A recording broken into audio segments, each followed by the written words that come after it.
প্রিয় দর্শক, তো আমরা হচ্ছে মাঝপথে হাঁটতেছিলাম, হঠাৎ করে একটা জিনিস চোখে পড়লো। তো চিন্তা করলাম যে আপনাদের সাথে বিষয়টা একটু শেয়ার করি। তো একটু দেখান যে আসলে আল্লাহ তাআলার কত কুদরত। দেখতেই পাচ্ছেন, এই যে একটা গাছ, মানে গাছটা কিন্তু অনেক ছোট।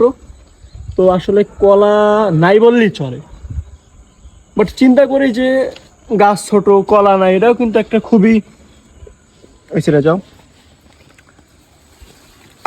তো আমরা আসলে নিজেদেরকে আসলে মাঝে মাঝে মনে হচ্ছে আমরা অনেক হতভাগা, যে আসলে আমাদের সামনে জিনিস আছে কিন্তু আমরা খাওয়ার সৌভাগ্য নেই।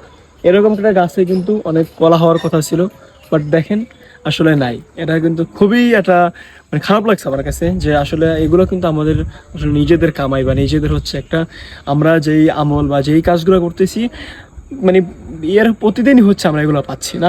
একটু আরেকটা বার দেখো, যে এই একটা গাছ, একটা হচ্ছে বিসি কলা গাছ। সো এই গাছটায় কিন্তু অনেকগুলো কলা হওয়ার কথা ছিল, কিন্তু এই গাছে কিন্তু কলা নাই।